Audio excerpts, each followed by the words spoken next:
Alhamdulillahirabbil alamin wal aqibatu lil muttaqin wala udwana illa 'alal zalimin.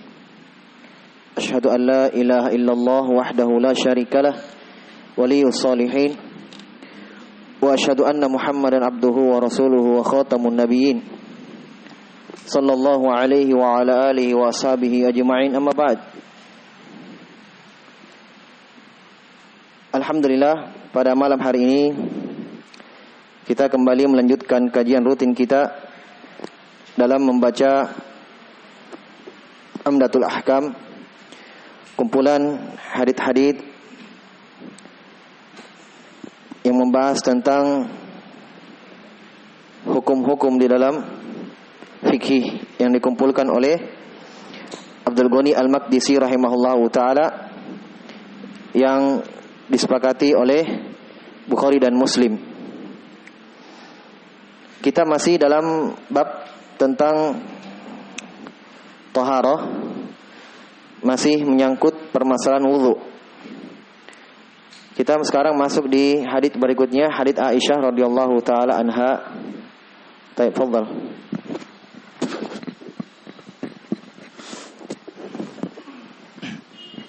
Ahsanallahu ilaikum. Bismillahirrahmanirrahim. An Aisyah radhiyallahu anha qalat kana Rasulullah sallallahu alaihi wasallam yu'jibuhu at-tayammunu fi tana'ulihi wa tarajjulihi wa tuhuri wa fi sya'nihi kullihi. Baik. Kata penulis rahimahullahu taala dari Aisyah radhiyallahu taala anha qalat. Dari Aisyah radhiyallahu taala anha, beliau berkata, adalah Rasulullah sallallahu alaihi wasallam yu'jibuhu tayammun, menyukai yang kanan-kanan, fi tana'ulihi, dalam bersendal, wa tarajjulihi, dalam bersisir, wa tuhurihi, dalam bersuci, wa fi sya'nihi kullihi, dan dalam seluruh perkara-perkaranya. Baik, penulis rahimahullahu ta'ala membawakan hadits ini dalam permasalahan taharah, bersuci, tepatnya di pembahasan wudu, untuk memberikan satu faidah, yaitu hukum at-tayammun fil wudu. Apa hukum mendahulukan yang kanan di dalam wudu? Sebagaimana pada pembahasan sebelumnya, kita sudah baca dua hadits, Utsman bin Affan dan hadits Abdullah bin Zaid. Iya, dua sahabat ini meriwayatkan cara wudu Nabi sallallahu alaihi wasallam. Sekarang beliau setelah itu langsung membawakan riwayat dari Aisyah tentang hukum apa? Mendahulukan yang kanan daripada kemudian yang kiri. Kemudian yang kiri. Ini maksud penulis rahimahullahu taala, dan sebagaimana yang telah kita berikan faidah bahwa tidaklah urutan-urutan hadits yang beliau bawakan itu menunjukkan fikih. Iya. Di situ ada ilmu. Di situ ada fikih dan ilmu. Iya. Makanya beliau bawakan hadits Aisyah di sini untuk menjelaskan tentang atau menyinggung tentang mendahulukan yang kanan di dalam berwudu. Apa hukumnya? Ya, sebagian ulama berpendapat bahwa mendahulukan yang kanan itu sunnah. Mendahulukan yang kanan di dalam wudu hukumnya mustahab, sunnah. Dan ini pendapat kebanyakan ahli fikih. Konsekuensinya kalau dia mendahulukan yang kiri kemudian yang kanan, wudunya sah. Paham? Misalnya dia mencuci tangan sampai di siku, misalnya yang kiri dulu kemudian yang kanan, wudunya sah. Sebagian ahli fikih berpendapat lebih dari wajib, lebih dari sekedar wajib, hukumnya lebih dari sunnah, lebih dari sekedar sunnah, itu wajib. Sebab di dalam hadits Nabi sallallahu alaihi wasallam perintahkan, idza tawadda'tum fabda'u bima yaminikum. Kalau kalian berwudu, mulailah dengan yang kanan-kanan kalian. Ini ada perintah dari Nabi sallallahu alaihi wasallam. Nah, berdasarkan dengan hadits ini, para ahli fikih berpendapat berarti mendahulukan yang kanan dalam wudu hukumnya wajib. Jelas ya? Kenapa? Karena mereka mendapatkan satu riwayat dari Nabi sallallahu alaihi wasallam, ternyata Nabi pernah perintahkan. Dan kembali kepada kaidah yang sudah kita sering ulangi, bahwa kalau ada riwayat dalam hadits Nabi sallallahu alaihi wasallam, Nabi perintahkan perbuatan itu, menunjukkan apa? Menunjukkan hukumnya wajib. Itu asalnya. Itu asalnya. Karena dalam Al-Quran kata Allah, "Falyahdharil ladzina yukhalifuna an amri an tusibahum fitnah aw yusibahum adzabun alim." Hati-hati mereka yang menyelisihi perintahnya, yaitu perintah Rasul sallallahu alaihi wasallam, mereka akan mendapatkan fitnah atau mereka akan mendapatkan siksaan yang pedih. Nah, dari ayat inilah para ulama berpendapat berarti kalau ada perintah dari Allah dan Rasulnya itu asalnya wajib. Kecuali kalau ada yang memalingkannya dari makna wajib, seperti misalnya Nabi pernah tinggalkan perintah itu, berarti hukumnya sunnah, berubah menjadi sunnah. Tetapi asalnya kalau ada perintah itu wajib. Oleh karena itu kita katakan, pendapat yang lebih kuat atau pendapat yang benar, mendahulukan yang kanan di dalam wudu hukumnya wajib. Kalau ada yang mendahulukan kirinya, kita katakan wudunya sah tetapi dia berdosa dengan itu. Kenapa? Meninggalkan perintah Rasulullah sallallahu alaihi wa ala alihi wasallam. Ini yang dikuatkan oleh sebagian ulama, di antaranya seperti Syekh As-Sa'di rahimahullahu taala dan selainnya dari para ulama mu'asirin. Taib.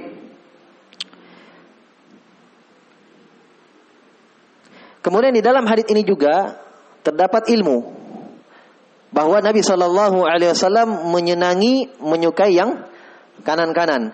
Aisyah merincinya seperti apa? Memakai sendal. Di dalam hadits ini terdapat faidah adab. Di antaranya adab memakai sendal itu mendahulukan yang apa? Mendahulukan yang kanan. Itulah perbuatan dari Nabi sallallahu alaihi wa ala alihi wasallam. Kemudian di dalam hadits yang lain Nabi disebutkan dalam sebagian riwayat, Nabi kalau pakai sendal mendahulukan yang kanan, kalau melepaskan sendalnya mendahulukan yang kiri. Mendahulukan yang kiri. Kemudian kata Aisyah, wa tarajjulihi. Nabi juga menyukai yang kanan-kanan dalam bersisirnya. Tarajjul itu bersisir. Sebab dalam riwayat, dalam hadits rambut Nabi itu belah tengah. Jelas ya? Rambut Nabi belah tengah dan panjang sampai di bahu beliau. Jadi kalau beliau bersisir, beliau mendahulukan yang kanan. Itu yang dimaksud oleh Aisyah radhiyallahu anha wa tarajjulihi. Difahami ya? Menunjukkan bahwa yang rambutnya panjang, kalau mau disisir melaksanakan sunnah Rasul sallallahu alaihi wasallam, lakukan yang kanan. Sama misalnya kalau mencukur rambut, dicukur, dahulukan yang kanan. Jelas ya? Pertanyaannya, apakah kita melihat riwayat rambut Nabi panjang, apa kita katakan memelihara rambut bagi laki-laki itu hukumnya sunnah? Perlu kita jelaskan di sini supaya kita tidak salah paham. Semua yang datang dari Rasul sallallahu alaihi wasallam atau af'al, perbuatan Nabi sallallahu alaihi wasallam itu tidak lepas dari tiga. Tidak lepas dari tiga keadaan. Ada yang beliau lakukan atau ada yang datang dari beliau sallallahu alaihi wasallam, perbuatan beliau yang beliau lakukan karena ada kebiasaan. Jelas ya? Kebiasaan. Maka ini kita katakan bukan sunnah. Bagi siapa melakukannya itu bukan sunnah. Kenapa? Karena Nabi melakukannya hanya kebiasaan. Seperti misalnya contoh, memakai sorban. Memakai sorban. Tahu sorban? Apa itu sorban? Yang dililit di kepala. Jelas ya? Imamah kalau bahasa Arabnya. Jelas ya? Adapun kalau memakai sorban kemudian diturunkan saja, itu bukan imamah namanya. Orang Arab dinamakan imamah, dan itu ada hukum khususnya imamah. Ya, Nabi menggunakan imamah. Imamah itu kain yang melilit di atas kepala. Nah, dikatakan imamah dia ketika dia melilit. Jelas ya? Nah sekarang ketika memakai sorban seorang, apakah dia dikatakan mengamalkan sunnah Nabi SAW? Kita katakan tidak. Kenapa? Sebelum Nabi terutus, sebelum Nabi menjadi Rasul, kebiasaan orang Arab memakai kain di atas kepala mereka dengan yang namanya apa? Sorban. Nabi diutus, datang, Nabi mentakrir kebiasaan orang Arab itu, tidak mengingkarinya, dan Nabi pakai. Kenapa? Mengikuti kebiasaan situ. Paham? Bisa dipahami sini. Menunjukkan bahwa tidak semua yang datang dari Nabi SAW kita katakan sunnah. Keliru kalau kita katakan sunnah. Semua apa yang Nabi lakukan sunnah. Tidak. Paham ya? Jadi kebiasaan orang Arab dulu sebelum Nabi jadi Rasul, kebiasaan mereka melilit kain di kepala mereka. Itu yang kita namakan apa? Imamah. Makanya kata para ulama, kalau ada yang memakai sorban, memakai imamah dengan niat ta'abbud, beribadah kepada Allah dengan apa yang dia pakai, maka kata para ulama, dia sama dengan Nabi secara zahir yang nampak, tapi tidak sama dengan Nabi SAW dalam hal batin. Kenapa? Nabi memakai sorban bukan dengan ta'abbud, bukan niat untuk ibadah kepada Allah, tidak. Hanya karena kebiasaan orang Arab seperti itu. Paham? Kalau kita pakai dengan niat ini ibadah kepada Allah Subhanahu wa taala, salah kita, keliru. Kapan kita katakan seorang itu mendapatkan sunnah? Kata Syekhul Islam Ibnu Taimiyah rahimahullah, ketika dia melakukan apa yang Nabi lakukan dengan cara apa yang Nabi lakukan sama dengan tujuan dengan apa Nabi lakukan itu, baru kita katakan dia mendapatkan apa? Sunnah Nabi sallallahu alaihi wasallam. Makanya kata para ulama, ya, yang sunnah itu adalah ketika seorang menyamakan dirinya atau menyesuaikan dirinya dengan kebiasaan yang ada di tempatnya. Itu yang sunnah, sebagaimana yang Nabi lakukan. Dipahami ya? Tapi perlu dipahami, misalnya qamis seperti ini, memakai jubah, ya.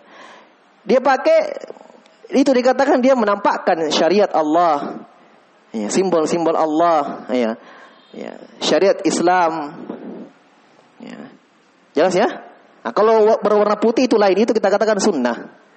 Ya, karena Nabi perintahkan, pakailah baju yang berwarna putih. Itu kita katakan sunnah. Ya, adapun pakai seperti ini, apa yang sunnah? Hah? Tidak. Ya. Dipahami ya? Jangan disalahpahami ini. Baik, yang kedua, ada yang Nabi lakukan karena dalam bentuk amalan itu jibiliyah. Apa itu jibiliyah? Jibiliyah itu sudah menjadi tabiat manusia, seperti buang air besar, buang air kecil, ya. Jangan kita katakan buang air kecil sunnah. Kenapa Nabi buang air kecil? Paham? Buang air besar sunnah. Kenapa Nabi buang air besar? Makan sunnah. Kenapa Nabi makan? Tidak bisa kita katakan sunnah itu. Kenapa? Itu sudah tabiat manusia. Ya, mau tidak mau orang makan, mati kalau tidak makan. Ya kan begitu. Kecuali datang dari Nabi SAW kaifiyat melakukan itu, seperti cara tidurnya. Ya, jelas ya. Makan dengan yang kanan. Kalau ini ya kita katakan itu sunnah. Kenapa? Karena ada perintah di situ, ada sisi-sisi ibadah di situ. Jelas ya? Seperti makan yang kanan misalnya, Nabi perintahkan, ya fulan kul biyaminik, wahai anu makanlah dengan tangan kananmu. Nah, sama tadi, kita kembali, rambut panjang itu kita tidak bisa katakan sunnah. Kenapa? Karena itu kebiasaan orang Arab dulu panjang rambutnya. Para sahabat itu panjang-panjang rambutnya. Ya. Jangan melihara rambut, panjang rambutnya Nabi berarti sunnah. Tidak. Bahkan sebagian ulama sekarang, ya seperti Syekh Shalal Fauzan Hafizahullah, beliau melihat kalau di zaman kita sekarang, yang panjang rambut itu, biasanya identik dengan orang-orang yang ekstrim. Ya, kata beliau, orang-orang yang melakukan peledakan-peledakan dan seterusnya. Ya, bukan beliau larang panjang rambut, ya tidak. Ya, tapi kadang ciri-ciri mereka seperti itu. Jelas ya? Baik. Kemudian di dalam hadits ini juga dikatakan wa tahurihi. Ya. Di dalam bersucinya Nabi sallallahu alaihi wa ala alihi wasallam. Ini menunjukkan bahwa beliau bersuci mendahulukan yang kanan. Wa fi sya'ni kullihi, dari seluruh apa yang beliau lakukan. Ya, seluruh apa yang beliau lakukan. Makanya dalam hal-hal yang sifatnya baik, itu yang kanan. Ya. Jelas ya? Taib. Kemudian di dalam hadits ini juga kita melihat bagaimana semangat para sahabat melihat apa yang mereka lihat dari Nabi sallallahu alaihi wasallam, mereka sampaikan. Mereka sampaikan dan merupakan ilmu untuk umat Islam. Taib. Kemudian di dalam hadits ini juga terdapat kemuliaan, terdapat kemuliaan ketika seorang itu mendahulukan yang kanan. Dan ini nilai ibadah tersendiri. Nilai ibadah tersendiri. Taib. Hadits yang berikutnya. Tafadhal.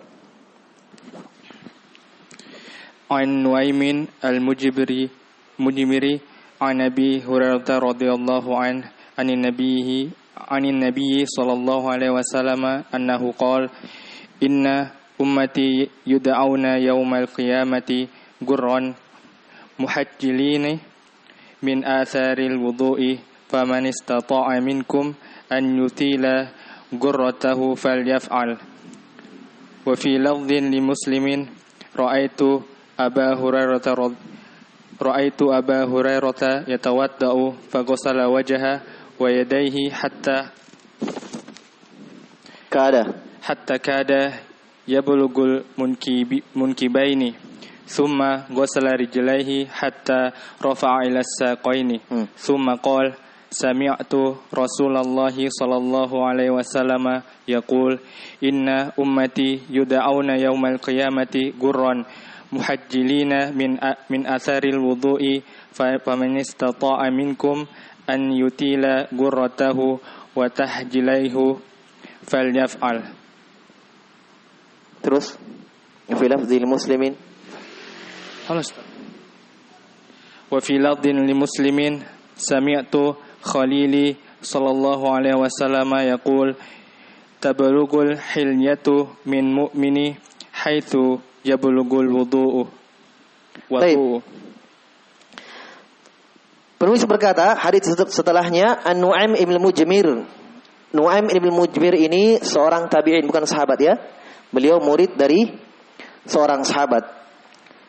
Jadi dia ada berjumpa dengan Nabi sallallahu alaihi wasallam, hanya berjumpa dengan sahabat yang namanya tabi'in. Dari Nu'aim ibn Mujmir dari Abu Hurairah. Jadi Nu'aim ibn Mujmir ini murid dari Abu Hurairah.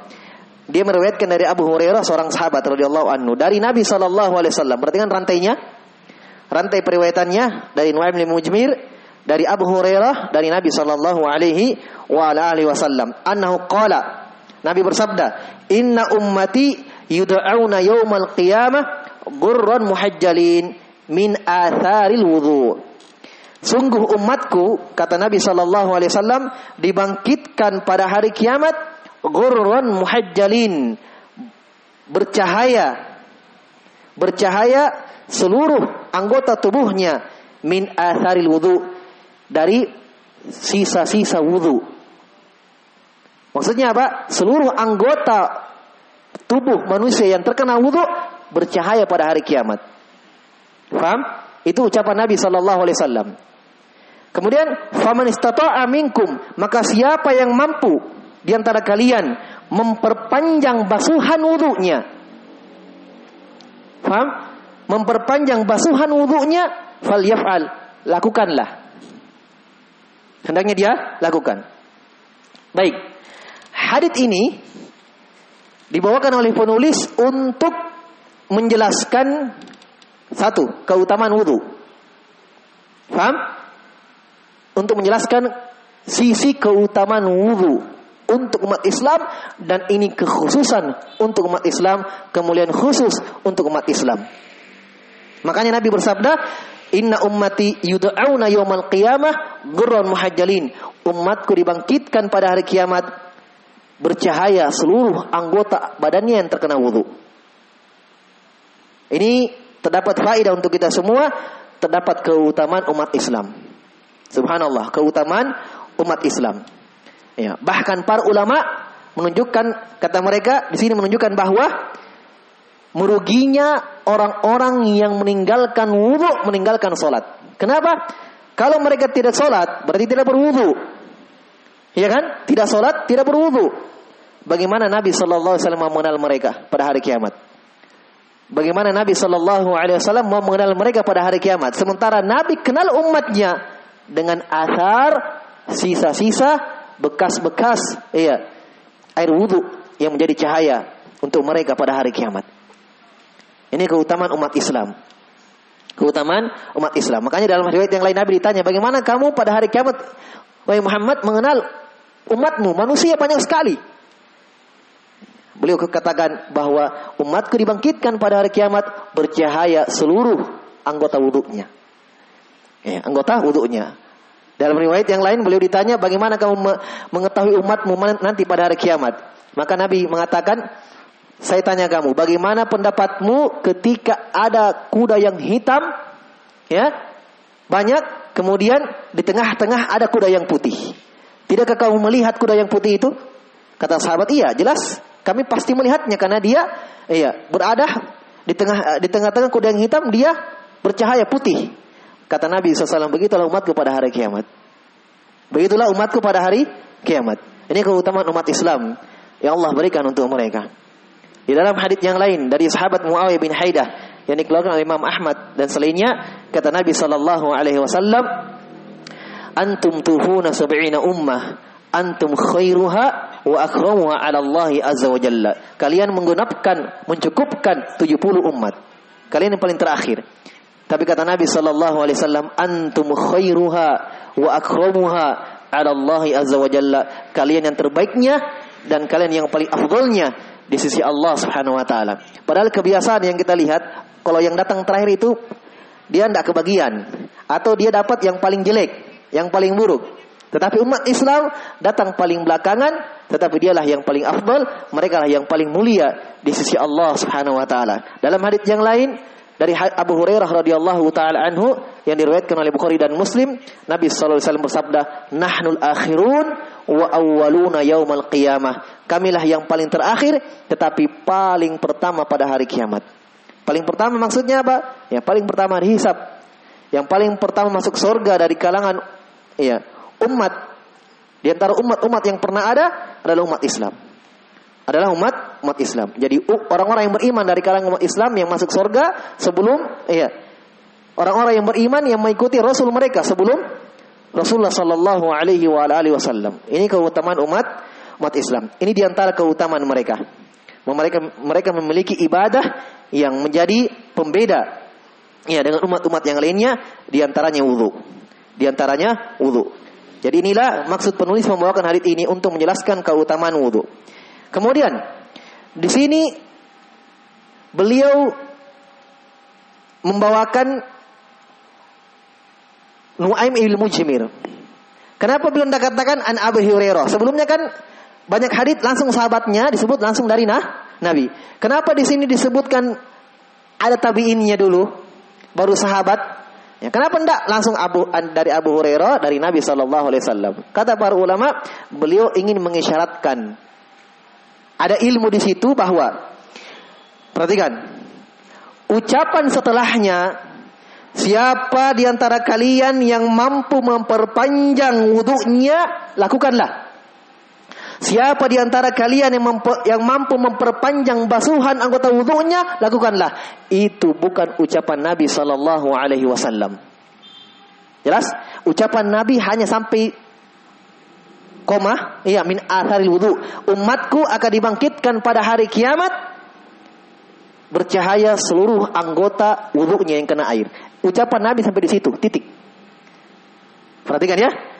Di sini kita mengambil ilmu yang sangat besar, ikhwan, bahwa kedetailan para ulama, kedetailan para immatus salaf, ini bentuk Allah Subhanahu wa taala menjaga syariatnya, menjaga agamanya dengan adanya mereka-mereka ini. Kenapa? Ini hukumnya berbeda. Nabi hanya mengatakan sampai umatku dibangkitkan pada hari kiamat bercahaya seluruh anggota wudunya. Titik. Abu Hurairah radhiyallahu taala anhu,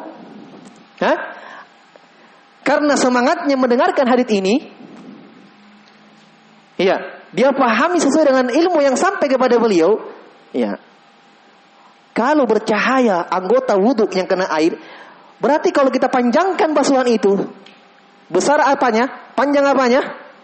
Panjang cahayanya, besar cahayanya. Kan begitu. Maka dia mengatakan, siapa di antara kalian yang mampu memperpanjang anggota wudu, memperpanjang basuhan wudunya, lakukanlah. Hanya Nu'aim ibn Mujmir yang meriwayatkan itu. Murid-murid Abu Hurairah yang lain yang meriwayatkan dari Abu Hurairah radhiyallahu taala anhu tidak ada tambahan itu. Ini kan Abu Hurairah kan mendengarkan Nabi mengatakan bahwa umatku dibangkitkan pada hari kiamat bercahaya seluruh anggota wudunya. Ya kan? Abu Hurairah kan menyampaikan kepada murid-muridnya, dan murid Abu Hurairah bukan cuma satu. Sama di majelis seperti ini, ketika beliau sampaikan hadis yang didengarkan dari Nabi sallallahu alaihi wasallam, setelah ini keluar dari majelis, murid-murid yang ada di situ menyampaikan lagi kepada muridnya, sampai kepada kita pada hari sampai ini. Sampai pada kita pada hari ini. Paham? Baik. Nu'aim bin Mujmir hanya dia yang menambah ini. Murid-murid Abu Hurairah yang lain ketika meriwayatkan kepada muridnya lagi, tidak ada tambahan itu. Inilah tujuan penulis kenapa meriwayatkan, menyebutkan nama Nu'aim bin Mujmir. Beliau berikan isyarat, hanya beliau yang menambah meriwayatkan itu. Tambahannya Abu Hurairah radhiyallahu taala anhu. Murid Abu Hurairah yang lain tidak ada. Jelas? Paham ya? Ya. Nah, ini di dalam ilmu hadits namanya hadits mudraj. Subhanallah, ini kalau antum belajar ilmu hadits, antum akan lihat perkara-perkara yang sangat menakjubkan dari para imam. Ditambah satu huruf mereka tahu. Sampai ada hadits yang dikeluarkan oleh Imam Abu Daud. Seorang guru menyampaikan kepada muridnya hadits.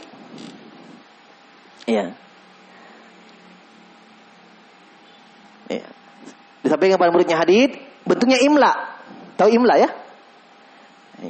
Imla itu didikte. Gurunya mengatakan dari Nabi sallallahu alaihi wasallam, dari sahabat dari Nabi sallam, demikian dan demikian. Jadi muridnya tulis. Nah, ketika ahli hadits ini menyampaikan hadits kepada muridnya, pas waktu penulisan disampaikan hadits, ini haditsnya, tulis lagi. Pas waktu penulisan masuk ke salah satu muridnya yang terlambat, yang rajin salat malam, dia lihat bercahaya wajahnya. Maka imam ini mengatakan, man kathura salatuhu fil lail hasuna wajhuhu fin nahar. Dia lupa bahwa dirinya ini sementara ditunggu apa yang diucapkan karena mendikte. Tetapi dia puji itu muridnya yang datang. Subhanallah, siapa yang banyak salat malamnya akan bercahaya wajahnya di malam hari. Muridnya tulis. Dikira hadits padahal bukan. Muridnya sudah dalam bukunya dikira hadits sampai terus diriwayatkan oleh Imam Abu Daud haditsnya. Ulama menjelaskan ini bukan hadits. Subhanallah, ini bukan hadits. Ditahu. Ternyata ada kisahnya, gurunya lupa. Sedang ditunggu, apalagi yang disampaikan, dia sebutkan, dia puji gurunya, muridnya, tapi terucap, siapa yang banyak salat malamnya akan bercahaya wajahnya di siang hari. Ditulis, oh ini lanjutannya, padahal bukan. Itu mudraj namanya, dalam ilmu hadits. Tambahan yang bukan dari Nabi sallallahu alaihi wasallam. Jelas ya? Dan tujuan mereka bukan untuk berdusta atas nama Nabi sallallahu alaihi wasallam, bukan. Yang keliru adalah yang meriwayatkan dari sahabat tersebut. Jelas ya? Di sini Abu Hurairah radhiyallahu taala anhu mendengarkan dari Nabi sallallahu alaihi wasallam, Nabi mengatakan, umatku dibangkitkan pada hari kiamat bercahaya seluruh anggota-anggota wudunya yang kena air. Maka disampaikan pemahamannya bahwa berarti siapa yang memperpanjang basuhan wudunya, maka silahkan dia perpanjang. Makanya dalam riwayat setelah itu yang dibaca tadi, kata seorang murid Abu Hurairah mengatakan, saya melihat Abu Hurairah radhiyallahu taala anhu mencuci wajahnya Kemudian wayadaihi, tangannya sampai ke siku, kana yablugul mankibaini. Abu Hurairah radhiyallahu taala anhu membasuh tangan bukan sampai di siku, sampai di otot. Jelas? Abu Hurairah membasuh dari tangan bukan sampai di siku. Ingat hadits kemarin pada pekan lalu, hadits Utsman bin Affan, hadits Abdullah bin Zaid ketika mereka membasuh tangan sampai di siku, sampai di mana ujungnya? Sampai di siku, dan mereka katakan inilah wudu Nabi sallallahu alaihi wasallam. Abu Hurairah tidak, lebih. Sampai di pundaknya. Kenapa? Karena dia dengarkan Nabi, umatku dibangkitkan pada hari kiamat bercahaya seluruh anggota wudunya yang kena air. Berarti saya kasih panjang. Ini pemahaman beliau. Makanya ulama berpendapat tidak disyariatkan memperpanjang anggota wudu. Tidak disyariatkan. Ini ijtihad, pendapat pribadi dari Abu Hurairah radhiyallahu taala anhu. Yang kita ikuti bukan sahabat, yang kita ikuti adalah Rasul sallallahu alaihi wasallam, sebagaimana perbuatan Utsman ketika mempraktikkan wudu Nabi sallallahu alaihi wasallam, dan mungkin pula hadits Abdullah bin Zaid mempraktikkan wudu Nabi sallallahu alaihi wasallam. Nabi membasuh tangan sampai di siku. Tidak lebih dari itu. Dalam riwayat yang lain Abu Hurairah membasuh kakinya bukan sampai di mata kaki, sampai di betis. Ya, subhanallah. Jelas ya? Nah, di sini kita mengambil pelajaran yang penting bahwa para sahabat radhiyallahu taala anhum, mereka itu manusia biasa, kadang keliru. Jangankan Abu Hurairah radhiyallahu taala anhu, Al-Khulafa'ur Rasyidin, Utsman bin Affan, pernah dengar kisahnya? Beliau salat di Mina 4 rakaat. Nabi sallallahu alaihi wasallam tidak pernah melakukan salat di Mina 4 rakaat. Selalu beliau 2 rakaat. Kalau haji. Karena safar. Utsman bin Affan ketika beliau jadi khalifah, beliau mengimami manusia 4 rakaat di Mina. Abdullah bin Mas'ud di belakang mengingkarinya, dan ini kekeliruan dari Utsman, tapi beliau ikut salat 4 rakaat. Setelah salat ada orang yang menegur Abdullah bin Mas'ud. Kata dia, kamu tadi menegur Utsman, tapi kamu ikut 4 rakaat. Kenapa? Kamu tadi mengatakan Utsman radhiyallahu anhu keliru. Kenapa kamu ikut 4 rakaat juga? Ya, karena Abdullah bin Mas'ud mengatakan sunnah dari Nabi 2 rakaat bukan 4 rakaat. Maka kata Abdullah bin Mas'ud kepada orang ini, ya hadza al-khilafu syarru, al-khilafu syarru. Wahai anu, perselisihan itu jelek, perselisihan itu jelek. Subhanallah. Perselisihan itu jelek. Beliau tidak mau menampakkan perselisihan, itu yang pertama. Yang kedua, karena memang imamnya ya wajib diikuti, kan begitu. Ya sudah, dia ikut. Masa imamnya 4 rakaat, dia 2 rakaat saja? Ini menyelisih imam. Makanya beliau mengatakan al-khilafu syarr, penyelisihan itu jelek, perselisihan itu jelek. Ini menunjukkan bahwa ya sahabat kita taradhi kepada mereka, doakan ridho kepada mereka, iya, kita memintakan ampunan kepada mereka, kita memuliakan mereka, tetapi kita tidak diajarkan untuk bersikap ekstrim. Tidak. Iya. Itu akidah ahli sunnah. Mendoakan kebaikan para sahabat, tidak menyebutkan kejelekan mereka, tetapi kita akui, tetap kita katakan bahwa kadang mereka salah, keliru. Tetapi ingat, kekeliruan mereka, kesalahan mereka sudah tenggelam di dalam laut kebaikan mereka. Itu yang kita yakini. Maksudnya apa? Allah sudah ampuni mereka.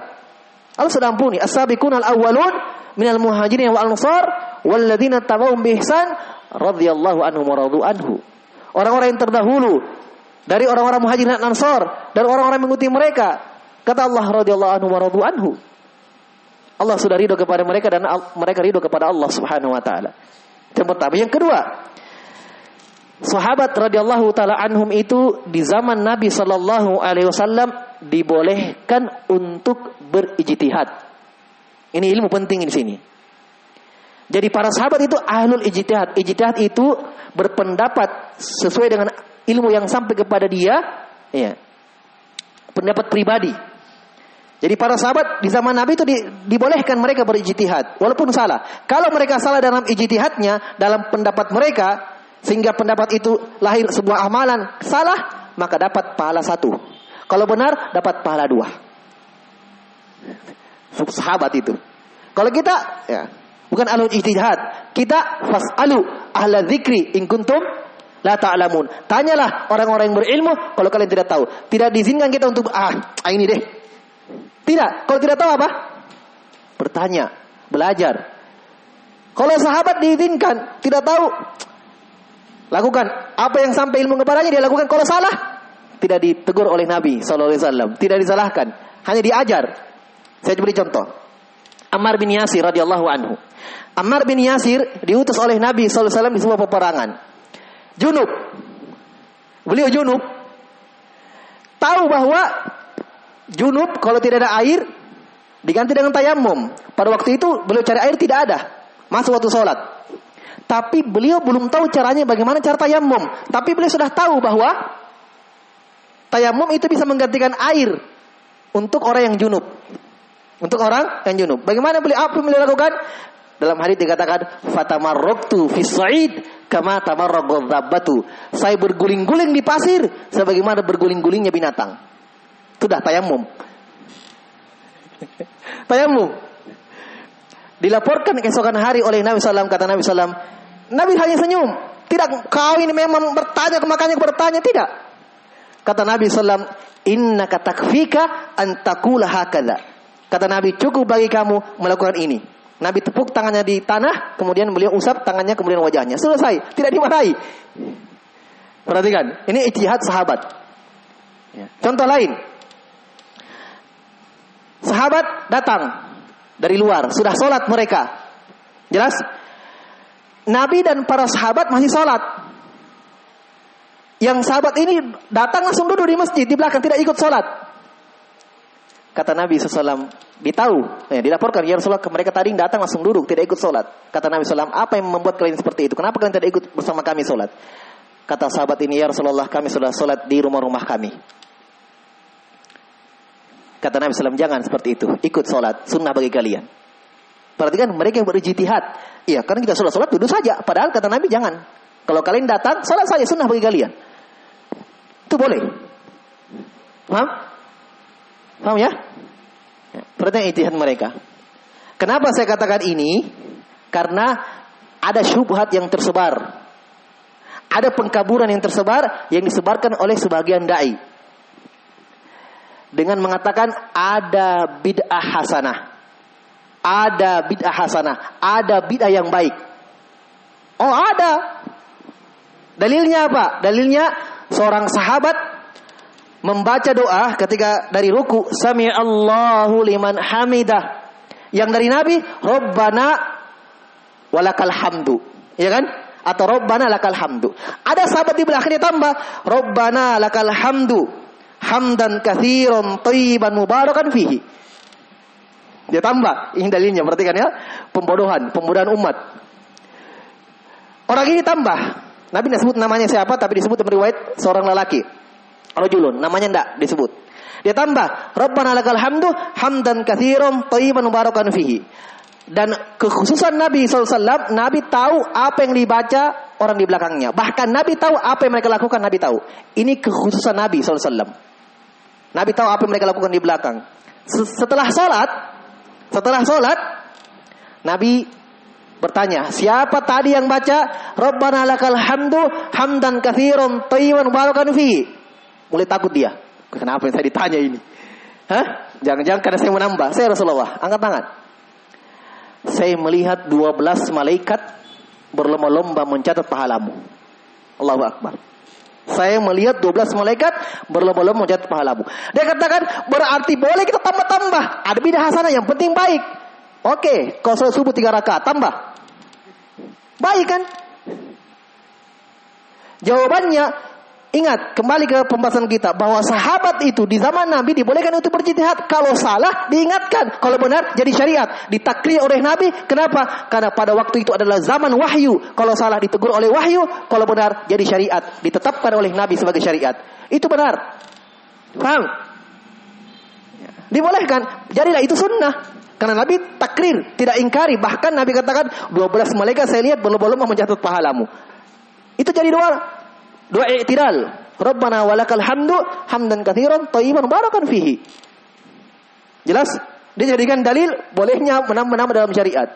Itu para sahabat disaksikan oleh Nabi. Setelah Nabi meninggal, tidak ada lagi al-yawma akmaltu lakum dinakum wa atmamtu alaikum ni'mati wa raditu lakum al-islam madinah. Hari ini telah kusempurnakan agama kalian untuk kalian. Meninggal Nabi 4 bulan setelah ayat itu turun, Nabi meninggal, sempurna agama, tidak butuh tambahan lagi. Jauh dalilnya antara langit dan sumur bor. Dijadikan ada dalil boleh ada bid'ah hasanah, bid'ah yang baik. Nabi katakan wa kullu bid'atin dhalalah. Semua bid'ah sesat. Jelas ya? Yang penting baik, tujuan baik. Ingat, tujuan yang baik itu bukan tolak ukur benarnya sebuah perbuatan, bukan. Bukan baiknya niat, berarti benar itu, belum tentu.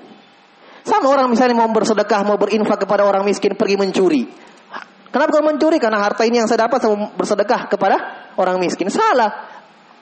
Benar niatnya, salah caranya. Innallaha thayyiban. Innallaha thayyibun la yaqbalu illa thayyiban. Allah itu yang maha baik dan tidak menerima kecuali yang baik, yang baik-baik. Dipahami ya? Nah, sama di sini Abu Hurairah radhiyallahu taala anhu berijtihad pula. Maka kita katakan memperpanjang basuhan di dalam wudu itu tidak disyariatkan. Itu tidak disyariatkan. Yang benarnya disyariatkan sesuai dengan apa yang Nabi lakukan. Berdasarkan 2 hadits yang telah berlalu, hadits Utsman bin Affan dan hadits Abdullah bin Zaid. Itu ketika membasuh tangan sampai di siku. Jelas ya? Sampai di siku. Ya, kemudian di dalam hadits yang lain setelahnya di situ dikatakan sami'tu khalili. Iya, saya mendengarkan kekasihku. Ini ucapan Abu Hurairah radhiyallahu taala anhu, yaqul mengatakan tablughu hilyatu. Ya, tablughul hilyatu minal mu'min haitsu yablughul wudu. Iya. Akan panjang kemuliaan atau cahaya seorang mukmin pada hari kiamat itu sesuai dengan basuhan wudunya, sesuai dengan apa yang sampai dari anggota wudunya. Ya, anggota wudunya. Maka ini juga dalil bahwa keutamaan umat Islam pada hari kiamat. Ya, mirip hadits sebelumnya. Ya. Dalam hadits Abu Hurairah ini, dalam kisah Abu Hurairah ini kita mengambil faedah yang lain juga bahwa para sahabat radhiyallahu taala anhum itu semangat di dalam menerapkan sunnah Rasul sallallahu alaihi wasallam. Ini apa yang beliau lakukan di sini Abu Hurairah radhiyallahu taala anhu tidak lain tidak bukan keluar dari semangat beliau. Bukan ingin menambah-nambah, bukan. Iya. Apakah kita katakan Abu Hurairah tidak tahu hadits? Iya, tidak boleh menambah-nambah. Ya, beliau tahu. Tetapi ini karena semangat. Ya. Karena semangat beliau radhiyallahu taala anhu, dan Abu Hurairah radhiyallahu taala anhu itu terkenal dengan semangatnya. Iya, terkenal dengan semangatnya. Pada suatu hari beliau bertanya kepada Nabi sallallahu alaihi wasallam, dalam Sahih Bukhari disebutkan, beliau bertanya, "Ya Rasulullah, man as'adun nas bi syafa'atika yaumal qiyamah?" Ya Rasulullah, siapa manusia yang paling berbahagia, yang paling beruntung dengan syafaatmu pada hari kiamat? Siapa dia? Sebelum Nabi menjawab, Nabi katakan, "Laqad dzanantu ya Abu Hurairah annahu laisa ahadun yas'aluni an hadzal hadits awalu minka lima hirsika al hadits." Kata Nabi SAW, ya Abu Hurairah, saya sudah yakin bahwa tidak akan ada orang yang mendahuluimu bertanya tentang hadits ini kecuali kamu. Tidak ada orang yang akan mendahuluimu. Saya sudah tahu bahwa kamu yang paling pertama akan bertanya tentang hadits ini. Kenapa? Karena saya melihat semangatmu dalam ilmu, semangatmu dalam mengambil hadits dari Nabi SAW.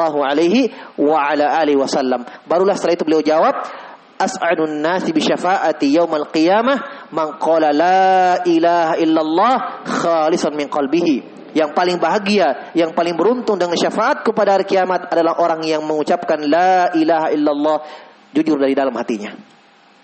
Itu menunjukkan bahwa memang beliau adalah orang yang semangat dalam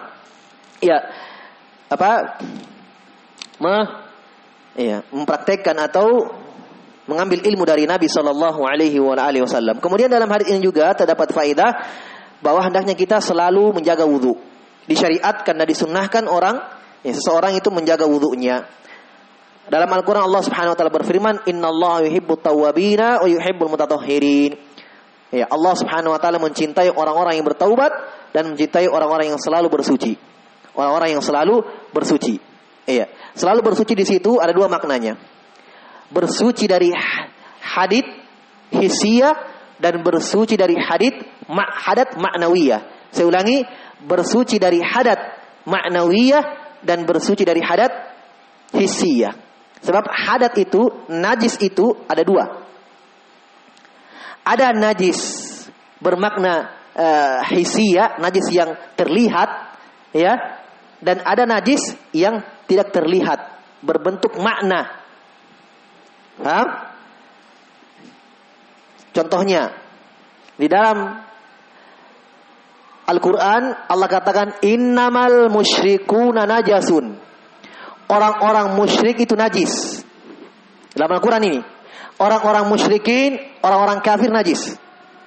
Saya tanya, apakah najis badannya? Hah? Orang kafir badannya najis. Antum pegang teman yang non muslim orang kafir, bagaimana? Dia makan babi, badannya najis? Jawabannya tidak. Jawabannya tidak. Saya beri ilmu ya, saya beri faidah bahwa asal dari segala sesuatu itu suci. Ini semua benda-benda air semua suci, kecuali ada dalil yang kuat, iya, yang tegas dan jelas bahwa dia najis. Orang kafir tidak ada yang menunjukkan bahwa dia najis. Dia suci. Dalil yang lebih kuat kisah Sumamah radhiyallahu taala anhu, ketika itu beliau menjadi pimpinan perang orang musyrikin, memerangi sahabat Nabi dan para sahabat masih musyrik. Ketika berperang ditangkap oleh Nabi, sahabat yang tangkap. Ini pimpinannya di sini. Sumamah kan pimpinan dia, bawa orang kaya. Diikat di masjid, diikat di tiang masjid oleh sahabat, diikat. Beliau masih musyrik ya, diikat. Nabi dipanggil, ya Rasulullah kami tangkap pimpinannya. Kami tangkap pimpinannya. Nabi datang. Nabi hanya melihat Sumamah radhiyallahu anhu, melihat, tidak dinasihati, tidak. Dilihat-lihat, Nabi putar-putar, Nabi pulang. Ditinggalkan terikat. Besok Nabi datang lagi, dilihat-lihat lagi. Sumamah mengatakan, lepaskan saya. Kalau kamu lepaskan saya, maka kamu lepaskan orang yang pandai bersyukur. Maksudnya kalau kamu lepaskan saya kasih kau uang banyak, harta. Nabi diam-diam saja, tinggalkan lagi. Pulang, terikat dia, masih terikat. Keesokan harinya Nabi datang, dia ucapkan ucapan yang sama. Lepaskan saya wahai Muhammad. Kalau kamu lepaskan saya, maka kamu akan lepaskan orang yang pandai bersyukur. Nabi lepaskan. Ketika dilepas, dia mengatakan asyhadu alla ilaha illallah wa asyhadu anna muhammadar rasulullah. Tidak didakwai. Kata Nabi, kamu pergi mandi. Iya, mandi karena dia sudah masuk Islam. Kata para ahli fikih, Nabi tidak memerintahkan sahabat mengepel masjid. Nabi tidak perintahkan sahabat, pel dulu ini karena orang kafir dia tadi, baru masuk Islam. Iya kan? Beda dengan hadits Anas bin Malik, orang Arabi, ada pedalaman yang kencing di masjid. Setelah kencing, dia pergi. Iya. Kata Nabi SAW, perintahkan sahabat ambil air, siram kencingnya karena najis. Ini tidak. Menunjukkan bahwa badan mereka tidak ada najis. Terus apa makna ayat innamal musyrikuna najasun? Orang-orang musyrikin itu najis. Kata para ulama, najis maknawi, yaitu perbuatannya, kesyirikannya itu najis, kotor, menjijikkan. Paham? Jelas ya? Ya.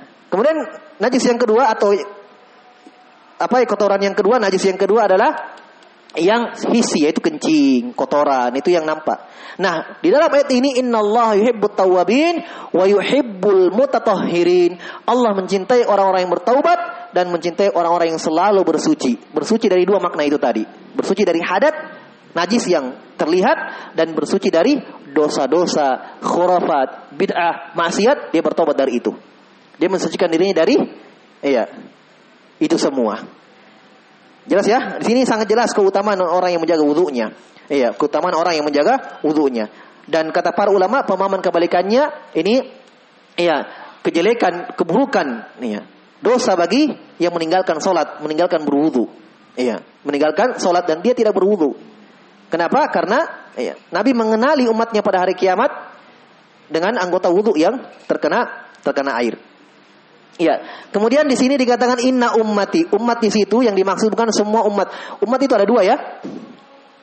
Umat ijabah dan umatud dakwah. Ini diingat. Faedah ini. Umat Nabi SAW itu ada dua, terbagi dua. Ada umatud dakwah dan ada umat ijabah. Umat Islam secara khusus ini umat ijabah namanya. Umat yang sudah menjawab seruan Nabi. Paham? ada umat dakwah. Jadi semua manusia yang hidup setelah zaman terutusnya beliau adalah umat beliau. Mau Yahudinya, mau Nasraninya, mau Budanya, mau Hindunya, semua agama selain Islam. Selama dia hidup setelah Nabi terutus, dia termasuk umat juga. Tapi umat dakwah namanya. Faham? Oleh karena itu Nabi mengatakan, ya, la yasma'u bi min ummati la yahudiyan wala nasraniyan thumma la yu'minu bi illa kana min ashabin nar. Kata Nabi, tidak ada yang mendengarku dari umat ini. Umat apa? Umat dakwah. Tidak ada yang mendengar saya dari umatku, umat dakwah, kemudian dia tidak beriman kepadaku, tidak Yahudi, tidak Nasrani, kecuali kalau dia meninggal maka dia menjadi penghuni neraka. Umat di situ adalah umat dakwah, umat yang didakwai oleh Nabi SAW, umat yang wajib mengikuti beliau Sallallahu Alaihi Wasallam. Adapun umat yang sudah masuk Islam, mengikuti syariat Allah dan Rasulnya, maka itu namanya umat ijabah, umat ijabah. Maka di sini umat apa ini sini yang dimaksud? Hah? Umat ijabah. Tidak mungkin orang Yahudi juga bercahaya wajahnya. Hah? Orang Nasrani juga? Tidak. Tapi umat yang dimaksud ini umat ijabah, umat Islam. Taib. Jelas ya? Ini ya kita selesai dalam dari pembahasan dengan berakhirnya hadits ini, kita sudah mengakhiri bab taharah. Bab selanjutnya kita akan masuk pada bab al-istitobah. Istitobah itu cara membersihkan diri dari najis, ya, jenis-jenis najis, ya, dan seterusnya ya, pembahasan-pembahasan membersihkan najis. Taib, cukup dulu, sudah masuk waktu Isya. Wallahu taala alam. Semoga manfaatnya. Naktabi hadzal qadar. Subhanakallahumma bihamdik asyhadu an la ilaha illa anta astaghfiruka wa atubu ilaik. Wa akhiru da'wana alhamdulillahirabbil alamin.